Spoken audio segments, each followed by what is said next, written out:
কিয়ামতের কঠিন ময়দানে বিচার দিবস যখন হবে, ওই জায়গার ভিতরে পিওর ইমানদার বান্দা বান্দি যারা আছে, পিওর ইমানদার বান্দা বান্দির এক হালত হবে, কিন্তু ইমান আছে আমল দুর্বল, তাদের অবস্থা এক হালত হবে। আর বেঈমান মুশরিক যারা আছে, আমার আল্লাহ মানল না, রাসূল মানল না, ইসলাম মানল না, এদের এক হালত হবে, এদের বিচার আমার আল্লাহ সাথে সাথে ঈমানবিহীন বান্দা বান্দীদেরকে জাহান্নামে পাঠায় দেবে। চিরকাল থাকবে জাহান্নামী, চিরকাল জাহান্নামে থাকবে, চিরকাল জাহান্নামে থাকবে। তাদের শাস্তি কমবে না, কমবে না, শুধু বাড়তে থাকবে, বাড়তে থাকবে। চিরকাল জাহান্নামের মধ্যে থাকবে। কি কঠিন মুহূর্ত! আর দুর্বল ইমানদার, ইমান আছে অল্প, কিন্তু তার আমল কম। হিসাব নিকাশ করে দেখা যায় আমলের সংখ্যাটা কম, কিন্তু সাময়িক শাস্তি আমার আল্লাহ দিবেন। সাময়িক শাস্তি জাহান্নামের মধ্যে। বেনামাজিও থাকবে, নামাজ পড়ে নাই, সুদ খাইছে, ঘুষ খাইছে, দুর্নীতি করছে, মানুষের উপর জুলুম অত্যাচার করছে, তাদেরকেও আমার আল্লাহ শাস্তি দিবেন। যদি আল্লাহর হক নষ্ট করে থাকে, আমার আল্লাহ বলেন চাইলে তোর শাস্তি দিতেও পারি, আবার চাইলে আমি তোরে মাফ করতে পারি। আল্লাহর হাতে ক্ষমতা। কিন্তু বান্দার হক আপনি আমি যদি মেরে খেয়ে যাই, এই বান্দার হক আমার আল্লাহ মাফ করার ক্ষমতা আছে, কিন্তু আমার আল্লাহ মাফ করবে না কেন? আমার আল্লাহ সেই দিন বিচার করবেন, ইনসাফের বিচার, সেই দিন ন্যায় বিচার হবে। এই জন্য আমার আল্লাহ মাফ করবে না, বলবেন যাও, যার কাছে যেই পাওনা আছে তার কাছ থেকে মাফ নিয়ে আসো। হাদিস শরীফে নবী বলেন, হে আমার সাহাবীরা, বলো না একটু দেখি সবচেয়ে দরিদ্র ব্যক্তি কি, একটু বলো। সাহাবায়ে কেরাম বলেন, হুজুর সবচেয়ে দরিদ্র আমরা মনে করি যার টাকা নাই, পয়সা নাই, সমাজে যশ খ্যাতি নাই, এই ব্যক্তি তো সবচেয়ে দরিদ্র। নবী বলেন না, এই ব্যক্তি দরিদ্র নয়। সাহাবারা ডাকতে বলে, ইয়া রাসূলুল্লাহ, ইয়া হাবিবাল্লাহ, আপনার জবান মুবারক থেকে আমরা শুনতে চাই। আল্লাহর নবী মায়ের নবী বলেন, ওই ব্যক্তি সবচেয়ে হতভাগা, সবচেয়ে দরিদ্র। দুনিয়াতে ঈমানও আছে, আমলও আছে, কিন্তু পাওনাদারের পাওনা কিছু ছিল, মিঠাই দেয় নাই, সোজা চলে গেছে। আল্লাহ পাক রব্বুল আলামিন তার জাহান্নামে দিবেন না, জান্নাতে দিবেন। ঈমানও আছে, আমলও আছে। হঠাৎ করে দেখবে কিছু পাওনাদার সামনে পাওনা পাওয়ার জন্য, নেওয়ার জন্য দাঁড়ায় যাবে। আল্লাহ পাক রব্বুল আলামিনের কাছে ডাকতে বলবে, মালিক, ওই লোকটার ঈমান আছে, আমল ভালো, জান্নাতে চলে যায়, ফয়সালা করেছেন, তার কাছে আমি কিছু পাওনা পাই। দুনিয়ার মিটায় আসে না, আমার পাওনাগুলো আপনি দিয়া দেন।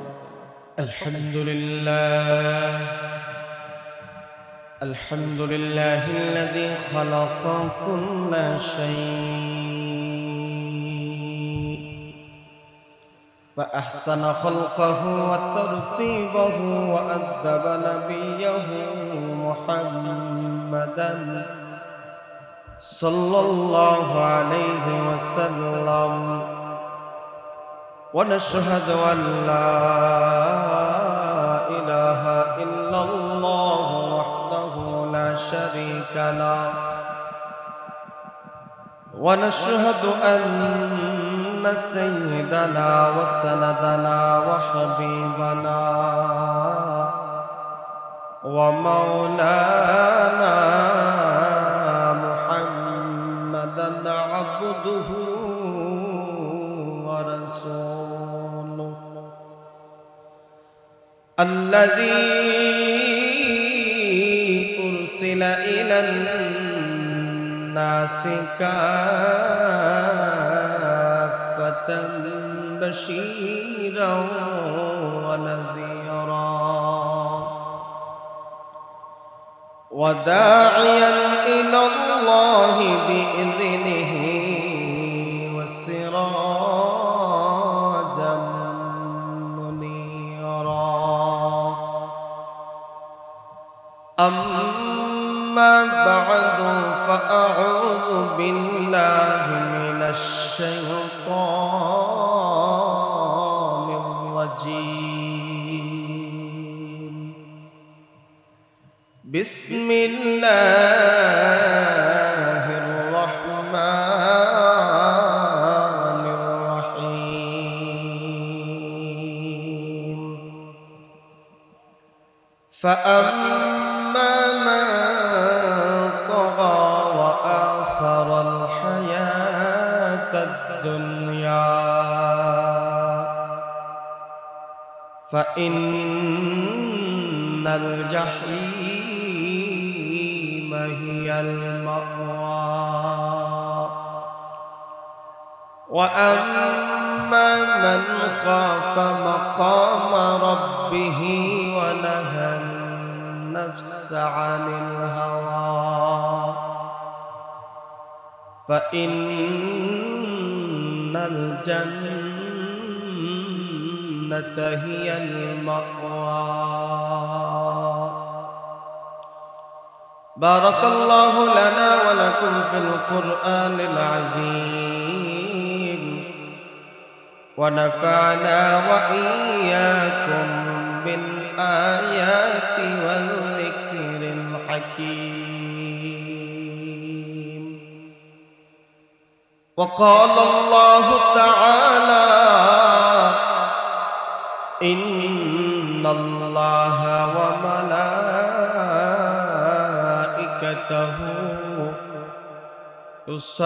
يصلون على النبي يا أيها الذين آمنوا صلوا عليه وسلموا تسليما صلى الله على سيدنا ومولانا محمد وعلى آله وأصحابه وسلم بلغ العلا بكماله كشف الدجى بجماله حسنت جميع خصاله صلوا عليه وآله لا إله إلا الله لا إله إلا الله لا إله إلا الله لا إله إلا الله لا إله إلا الله لا إله لا إله إلا الله محمد رسول الله صلى الله عليه وسلم তাফসীরুল কোরআন পরিষদ লামাকাজি এর উদ্যোগে 3 দিন ব্যাপী 24তম তাফসীরুল কোরআন মহাসম্মিলনী আজকের প্রথম দিনের তৃতীয় অধিবেশনের আমার শ্রদ্ধাভাজন সম্মানিত সভাপতি সাহেব মুআজ্জাজ মুকাররম উলামায়ে কেরাম দিগার হযরত মুরব্বিয়ান ইজাম সমবয়সী আমার প্রাণের যুবক ভাই মাইকের আওয়াজ যত দূর গিয়ে পৌঁছতেছে পর্দার আড়ালে শ্রবণরত অত্যন্ত শ্রদ্ধা মাহবুব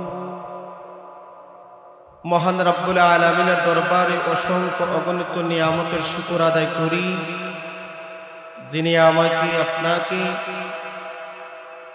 এশারের নামাজ জামাতের সাথে আদায় করার পরে কোরআন এবং হাদিসের নিসবতে, দাওয়াত এবং তাবলীগের নিসবতে জান্নাতি পরিবেশে গুনাহ মাফের এক মাহফিলে আসার বসার কিছু কথা বলা এবং শোনার জন্য আল্লাহ তাআলা তৌফিকটুকু দান করেছেন। আমরা সকলে অন্তরের অন্তঃস্থল থেকে জবান খুলে হৃদয়ের আবেগটুকু ঝাড় করি কালিমাত শুকর আদায় করছি আলহামদুলিল্লাহ। আমি আপনাদের সামনে সূরা নাজিআতের শেষের থেকে কয়েক আয়াত কারিমা তেলাওয়াত করেছি। আজকে আমরা এই মুহূর্তে এই অধিবেশনে যে বিষয়টি নিয়ে আলোচনা করব, জান্নাতে আল্লাহ তাআলা কি শান্তি রেখেছেন, জাহান্নামীদেরকে আল্লাহ কি শাস্তি দিবেন, এই বিষয়ে আমরা কিছু আলোচনা শুনবো, আলোচনা করব। আল্লাহ তাআলা যেন আমাকে আপনাকে তার মায়ার বান্দা বান্দি হওয়ার তৌফিকটুকু দান করেন। সকলে বলেন আমিন।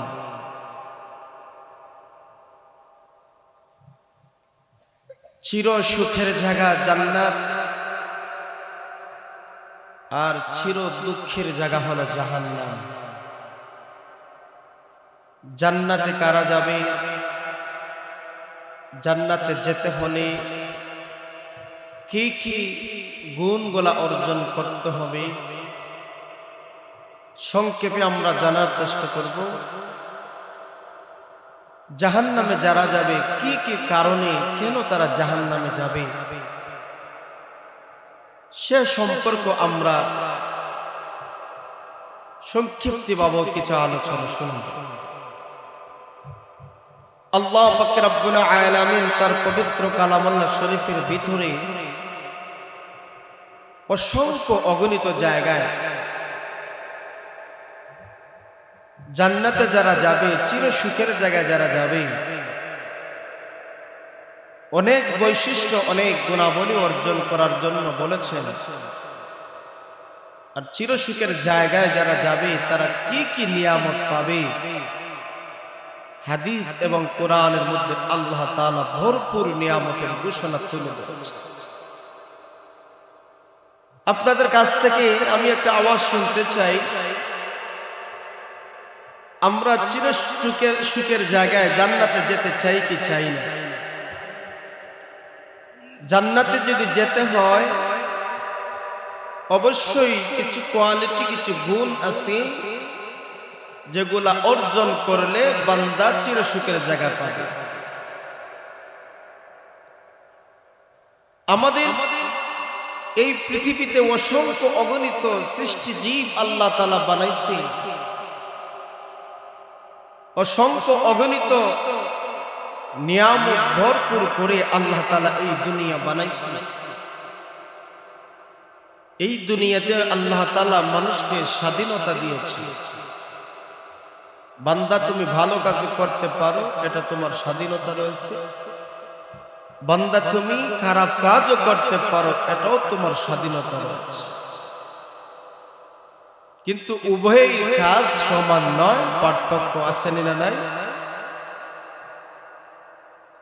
এই জন্য এই স্বাধীনতা পাইয়া আপনি আমি যদি বলি খাও দাও ফুর্তি করো, এই দুনিয়াটা মস্ত বড়, খাইলাম ঘুমাইলাম ফুর্তি করলাম আনন্দ করলাম, আমার আর বিচার হবে না, আমার আর কোনো হিসাব হবে না, এই মনোভাব নিয়ে যারা চলে মুখার সাগরে বসবাস করছে। কথা বলা ঠিক না বেটা?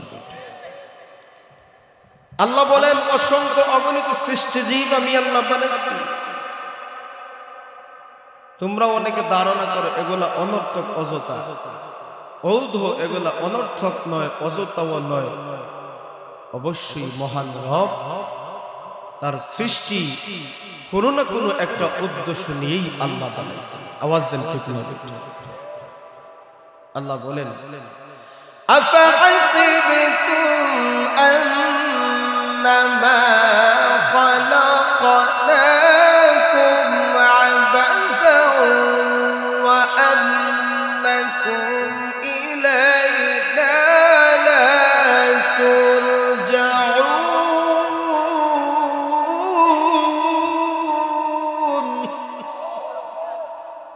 আল্লাহ বলে তোমরা যারা ধারণা করে বসে আছো অনর্থক অযথা নিষ্প্রয়োজনে আল্লাহ তাআলা এই দুনিয়া বানিয়েছেন, আসলে তোমাদের ধারণা ঠিক নয়। আল্লাহ বলে সব কিছুর মূল শেষ রয়েছে, আর আপনি আমাকে সবাইকে ফিরে যেতে হবে আল্লাহর নিকটে। কথা বলতে ঠিক না? একজন মানুষ জাহান্নাম থেকে বাঁচতে হলে, জাহান্নাম থেকে মুক্তি পাইতে হলে বান্দার অন্তরে থাকতে হবে মালিকের ভয়, বান্দার আল্লাহর প্রতি আনতে হবে ঈমান, রাসূলের প্রতি আনতে হবে ঈমান। আল্লাহর আদেশ এবং রাসূলের আদেশ, আল্লাহর নিষেধ এবং রাসূলের নিষেধগুলো যদি মাইনা বান্দা চেষ্টা করে, আল্লাহ পাক রব্বুল আলামিন তাকে যদি জান্নাতের জন্য কবুল করেন, তাহলে আল্লাহর দয়ায় এই বান্দা জান্নাতে হবে। কথা বল ঠিক না? এই জন্য এই দুনিয়াতে আল্লাহ পাক রব্বুল আলামিন বলেন, হে দুনিয়াদার বান্দা বান্দির দল, আল্লাহ তাআলা দুইটা ঠিকানা, দুইটা অবস্থান আমার আল্লাহ রেখে দিয়েছেন। একটা হলো চির সুখের জায়গা জান্নাত, আরেকটা হলো চির দুঃখের জায়গা জাহান্নাম। জান্নাতে কারা যাবে, কি কারণে জান্নাতে তারা হবে, আল্লাহ তার গুণগুলো তুলে ধরেছেন। আর জাহান্নামে যারা যাবে, কি কারণে জাহান্নামে যাবে, আল্লাহ পাক রব্বুল আলামিন তাদের গুণ আমার আল্লাহ তুলে ধরেছেন। আল্লাহ পাক রব্বুল আলামিন বলেন, فأما من طغى وآثر الحياة الدنيا فإن الجحيم هي المأوى। এই আয়াতের ভিতরে আল্লাহ পাক রব্বুল আলামিন বলেন, যারা পার্থিব জীবনকে প্রাধান্য দেয়, নিজের মন মতন জিন্দগি পরিচালনা করে, পার্থিব জীবনকে প্রাধান্য দিয়ে দুনিয়াকে যারা মহব্বত করে, দুনিয়াকে যারা ভালোবাসে, দুনিয়ার মহব্বত, দুনিয়ার ভালোবাসা, দুনিয়ার মহব্বতের কারণে বান্দা বান্দি আল্লাহর হুকুম বাদ দিয়া দেয়, নবীর তরিকা বাদ দিয়া দেয়। এই দুনিয়াদার বান্দা বান্দির অবস্থা আমার আল্লাহ তুলে ধরেছেন। আল্লাহ পাক রব্বুল আলামিন বলেন, দুনিয়াদার বান্দা বান্দীদের একটা ঠিকানা আমার আল্লাহ রেখে দিয়েছেন। এই দুনিয়াতে যারা আল্লাহ মানে না, আমার রাসূল মানে না, এই দুনিয়ার মধ্যে চলে আর শুধু বলে খাও দাও ফুর্তি করো, দুনিয়াটা মস্ত বড়, অর্থাৎ দুনিয়ার পিছনে সময় গোলাবে করে শুধু দুনিয়া আর দুনিয়া, দুনিয়ার চাকচক্যে মোহ পড়ে আল্লাহ ভুলে গেল, রাসূল ভুলে গেল, ইসলাম ভুলে গেল, কোরআন ভুলে গেল। তাদের একটা বাসস্থান আমার আল্লাহ রেখে দিয়েছেন, সেই বাসস্থানের নাম হইল ফাইন্নাল জাহিম হিয়াল মাওয়া। তার ঠিকানা, তার ঠিকানা, তার বাসস্থান সেটা হলো জাহান্নাম। আল্লাহ তাআলা তার জন্য জাহান্নাম রেখে দিয়েছেন। এই জন্য জাহান্নামে কেন যাবে, আল্লাহ পাক রব্বুল আলামিন পবিত্র কালামুল্লাহ শরীফের ভিতরে বারবার বিভিন্ন জায়গায় তুলে ধরেছেন, হুঁশিয়ারি করেছেন। ইয়া আইয়ুহাল ইনসানু মা গররাকা বিরাব্বিকাল কারীম আল্লাযী খালাকাকা ফাসাওয়াকা ফাআদালাক ফি আইয়ি সূরাতিন মা শাআ রাক্কাবাক। রব একদা বলে, কিসে তোমাদেরকে, কিসের কারণে তুমি মুহি পড়ে তোমরা রবকে ভুলে গেলা। তোমরা তোমাদের মালিককে ভুলে গেলা, তোমরা তোমাদের আল্লাহকে ভুলে গেলা। অথচ তোমাদেরকে যেই রব এত সুন্দর করে এত গঠন আকৃতি দেয়া আমার আল্লাহ তোমাকে বানাইছে, যে সুন্দর গঠন আকৃতির কথা বলতে যাইয়া মহান আল্লাহ রাব্বুল আলামিন একে একে চারটা বস্তুর শপথ খাইছে। সেই রব আমাকে আপনাকে হুঁশিয়ারি করে, হে মানব সম্প্রদায়, কিসে তোমাদেরকে তোমাদের রব থেকে গাফিল করে রয়েছে। আল্লাহ পাক রব্বুল আলামিন অপর জায়গায় বলেন, দুনিয়াদার বান্দা বান্দীদেরকে কি কারণে আল্লাহকে ভুলাই রাখছে। আল্লাহ বলেন, আল মালু ওয়াল বানুনা জিনাতুল হায়াতিদ দুনিয়া। পার্থিব জীবনে ধন সম্পদ মাল আওলাদ অসংখ্য অগণিত নিয়ামত পাইয়া বান্দা আল্লাহকে ভুলে গেছে। অথচ জান্নাতে যে নিয়ামত গুলা রয়েছে এই দুনিয়ার নিয়ামত তুচ্ছ। কথা বলেন ঠিক না বেটি? শুধু তাই না, আল্লাহ বলেন, আলহাকুমুত তাকাসুর হাত্তা যুরতুমুল মাকাবির। বান্দা বান্দি দুনিয়ার প্রাচুর্যের মোহের প্রতিযোগিতায় আল্লাহকে ভুলে গেছি। এই দুনিয়ার প্রাচুর্যের প্রতিযোগিতা একটা সময় কর্তন, একটা সময় শেষ হয়ে যাবে। হাত্তা যুরতুমুল মাকাবির। বান্দা বান্দি যখন কবরে যাবে সেই দিন দুনিয়ার লোক লালসার প্রতিযোগিতা সব শেষ হয়ে যাবে। আওয়াজ দেন ঠিক না বেঠি? এই দুনিয়া আমাদেরকে গ্রাস করে ফেলেছে। যেই জিনিসের মহব্বত তার অন্তরের মধ্যে আছে, তার ভালোবাসে, সেই কাজগুলা করে। আজকে বান্দা নামাজ পড়ে না ব্যবসার কারণে, কারণ ব্যবসাকে সে লাভ মনে করেছে, ব্যবসাকে সে মহব্বত করেছে। নামাজ পড়ে না কেন? ব্যবসার প্রতি তার লাভ, ব্যবসার প্রতি তার মহব্বত। ব্যবসার প্রতি মহব্বতের কারণে, তার সামনে লাভ দেখার কারণে বান্দা নামাজ বাদ দিয়া ব্যবসায় সময় দেয়, বান্দা চাকরির মধ্যে সময় দেয়, কৃষিকাজের মধ্যে সময় দেয়, আল্লাহর হুকুম আহকামের প্রতি ভ্রুক্ষেপ করে চলে। এই যে আমাদের চালচলন, এই যে আমাদের উঠা বসা, আমরা শুধু দুনিয়া যাই, আমরা শুধু চাকচক্য মোহ এই পৃথিবীতে বানাইতে চাই। আমার বন্ধু একতলা বিল্ডিং মালিক হয়েছে, আমি কেমনে দুতলা বানাবো? আমার বন্ধু একটা গাড়ির মালিক, আমি কেমনে দুইটা গাড়ির মালিক হইব? এই নিয়ে প্রতিযোগিতা করতে করতে বান্দা বান্দি অমূল্য ধন ঈমান ভুলে গেল, আল্লাহ এবং রাসূল ভুলে গেল। এই যে আল্লাহ এবং রাসূল ভুলে যাইয়া বিপদে চলে গেছি, তাদের একটা বাসস্থান আছে না নাই? পৃথিবীতে সুখের জন্য আল্লাহ ভুলে গেল, রাসূল ভুলে গেল। আমার আল্লাহ তোমাদের একটা ঠিকানা আমার আল্লাহ রাইখে দিয়েছেন, সেই ঠিকানার নাম হলো ফা ইন্নাল জাহিমা হিয়াল মাওয়া। সেই বাসস্থানের নাম হলো জাহান্নাম। এই জাহান্নাম আমাদের সামনে আছে না নাই? কথা বলেন। জান্নাত আমাদের সামনে আছে না নাই? এই জন্য আমাকে আমার জীবনকে বুঝতে হবে, আমি আমার জীবনকে মূল্যায়ন করতে হবে, আমি আমার সময়কে মূল্যায়ন করতে হবে, আমি আমাকে মূল্যায়ন বানাতে হবে। কারণ জাহান্নাম এত শান্তির জায়গা না, জাহান্নামটা চির সুখের জায়গা না, শুধু শাস্তি আর শাস্তি, আযাব আর আযাবে ভরপুর। এই জন্য দোস্ত আহবাব, জাহান্নামীদের হালত আমার আল্লাহ পবিত্র কালামুল্লাহ শরীফে যেমন ভাবে বর্ণনা আসছেন, ওই জাহান্নামী বান্দা বান্দি দুনিয়া থেকে যখন বিদায় হয়, দুনিয়া থেকে বিদায় হওয়ার সাথে সাথে আমার আল্লাহ জাহান্নামীদের একটা লাঞ্ছনাকর অবস্থা আমার আল্লাহ শুরু করে দেয়। একজন বান্দা বান্দি দুনিয়া থেকে যখন বিদায় হয়ে যাবে,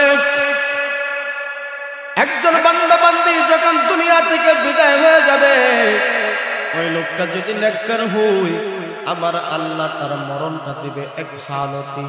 ওই বান্দা যদি বদকার হয়, ওই বান্দা বান্দির মরণটা হবে আরেক হালতে। একজন বদকার মানুষের মরণটা কেমন হবে? একজন বৎকার মানুষের মরণটা কেমন হবে? আল্লাহর নবী মায়ার নবী আজরাইল আলাইহিস সালাতু ওয়াস সালামের বর্ণনা এভাবে দিয়েছেন, জাহান্নাম থেকে দুর্গন্ধ মাখা অনেক রুমাল নিয়ে আসবে, বিশ্রী বিশ্রী আকৃতি সুরত করে জাহান্নামের ফেরেশতা বান্দার সামনে আসবে। আয়েশা ডাক দিয়া বলতে থাকবে, হে খবিসাত্তা, তুই বের হয়ে আয়। এই কথা দেখতে, এই কথা শুনতে ওই আত্মারা তার ভিতর থেকে বাইরে হবে না, বাহির হবে না। নবীজি বলেন, কেন বাহির হবে না জানেননি? আজরাইলের এত রূপ, এত ভয়ঙ্কর আকৃতি, ভয়ঙ্কর চেহারা, আসমান জমিন লম্বা হয়ে যাবে, গর্ব হয়ে যাবে আজরাইলের বডি। শুধু তাই না, শুধু তাই না, আজরাইলের মুখ, আজরাইলের হাত, আজরাইলের চক্ষু এত বিদ্রুপ ভাবে উপস্থাপন করা হবে, ওই বান্দা একটা পলক দেখার সাথে সাথে রূহটা বের না হওয়ার জন্য পুরা দেহের ভিতরে লুকায়া থাকার জন্য একটা জায়গা খুঁজবে। আমার আপনার নবী বলেন, শোনো, ওই বান্দা এখনো জাহান্নামে যায় না, ওই বান্দা এখনো জাহান্নামে ঢুকে নাই। এটা তো হলো দুনিয়ার একটা শেষ হওয়ার জীবনের হালাত।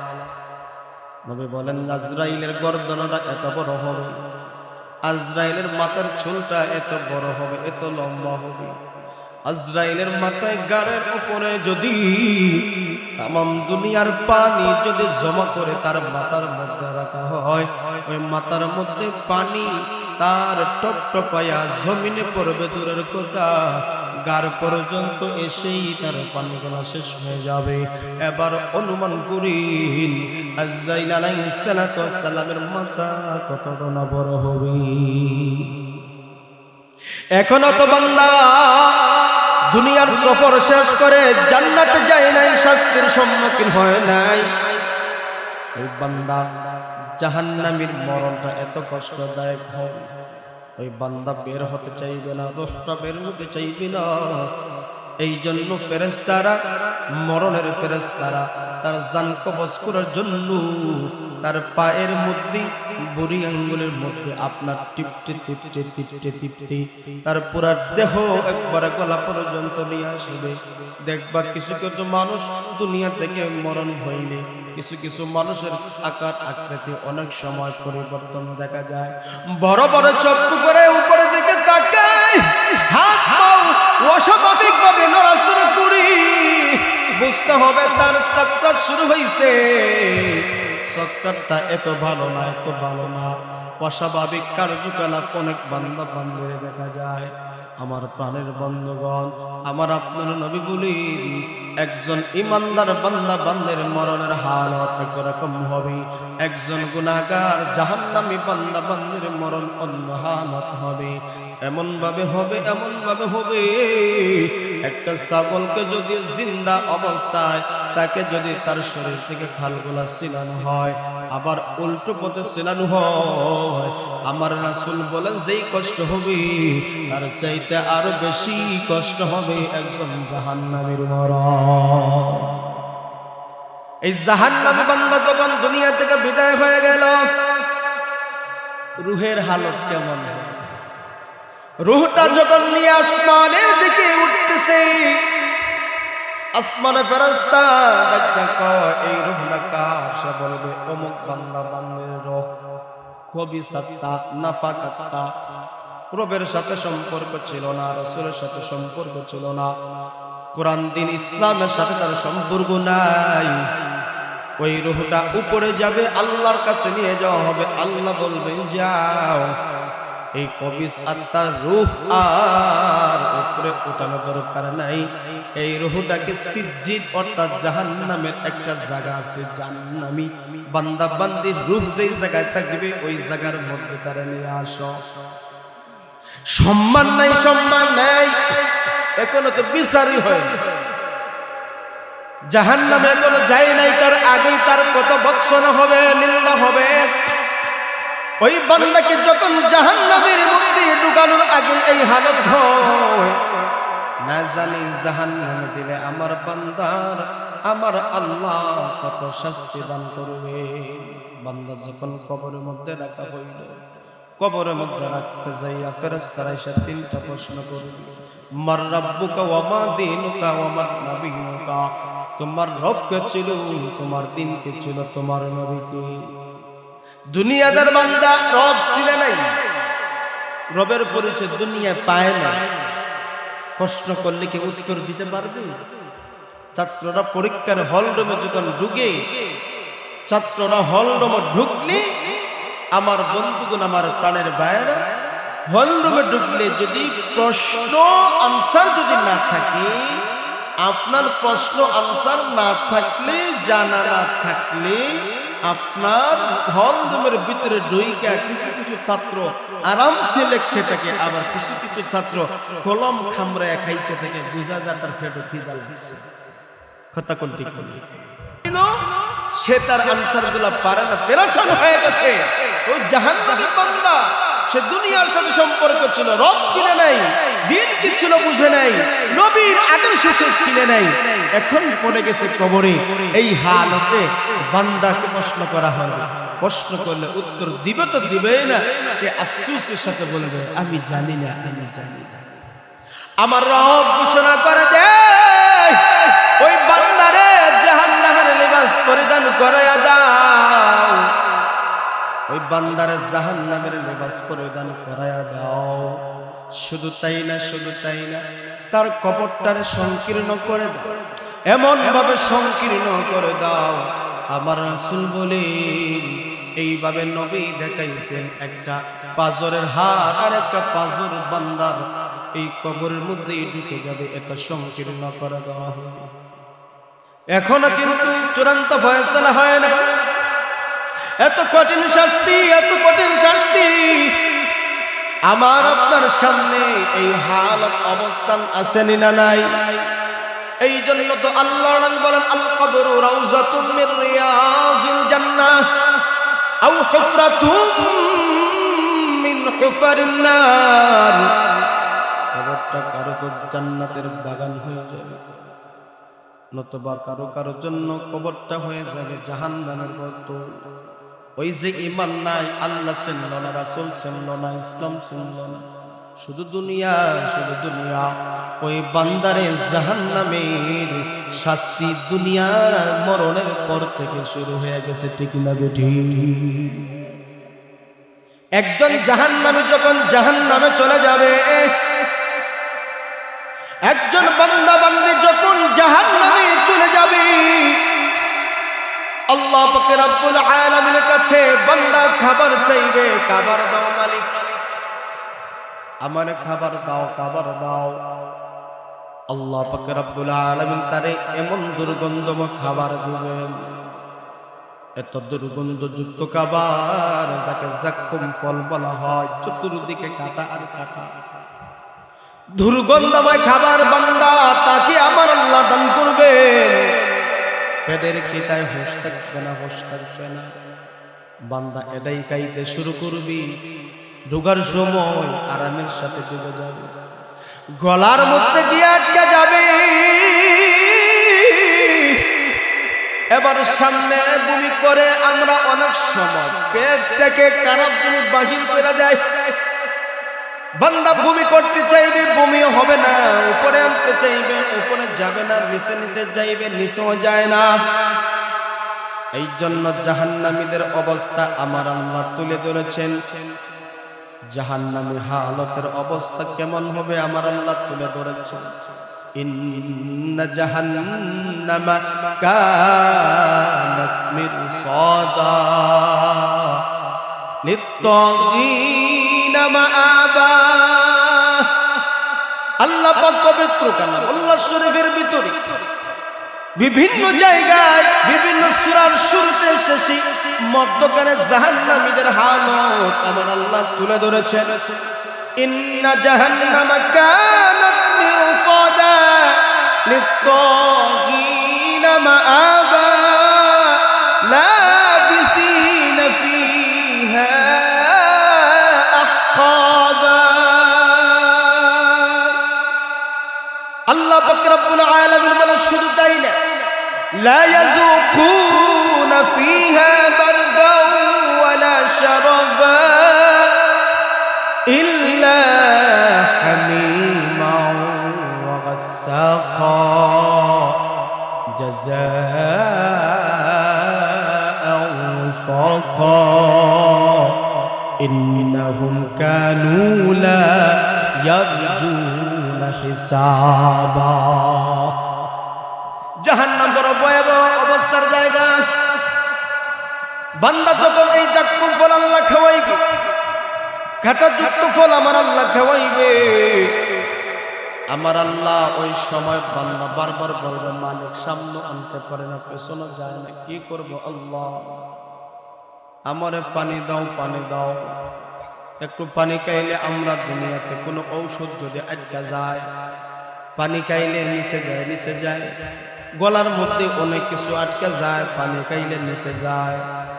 আল্লাহর কাছে বলবি আল্লাহ আমার একটু পানি দাও, একটু পানি দাও, আমি তো শাস্তির মধ্যে পড়ে গেলাম, আপনার শুনলাম না, বুঝলাম না, কঠিন থেকে কঠিন আযাবের সম্মুখীন হয়ে গেলাম, মালিক আমার একটু পানি দাও। বান্দা যখন আল্লাহর কাছে চাইবে, আমার আল্লাহ তার কি পানি দিবেন? মোম পানি দিবেন, ফ্রেশ পানি দিবেন, জমজমের পিওর পানি দিবেন? না না না, আমার আল্লাহ তাকে দুর্গন্ধময়, আমার আল্লাহ তাকে দুর্গন্ধময় ভুজ রক্ত ভুজ মিশ্রিত আমার আল্লাহ নাপাক দিবেন, নাপাক পানিও বানায় দিবেন। খাইবে তো আরামের সাথে, বুঝবে আমার গলার কাটা সুইটা যাবে না রে না। ওই দুর্গন্ধ পানীয় যখন পান করবি, তখন পেটের ভিতরে ওই জাক্কুম ফলের কারণে, কাঁটাযুক্ত ফলের কারণে তার নারী বুড়ি সব বাহির হয়ে যাবে। নাউযুবিল্লাহ। এই কঠিন থেকে কঠিন শাস্তি আমার আপনার সামনে আসেনি না নাই? কথা কোন না আসেনি ভাই? সামান্য কথা বল, এর চাইতে আরো কঠিন থেকে কঠিন শাস্তি আমার আপনার সামনে আছে। বেনামাজির এক ধরনের শাস্তি হবে, যারা মদ খাইলো, ঘুষ খাইলো সারা জীবন, তাদের বিভিন্ন ভিন্ন শাস্তির কথা বলা হয়েছে। যাদের ঈমান নাই তাদের এক ধরনের শাস্তি হবে,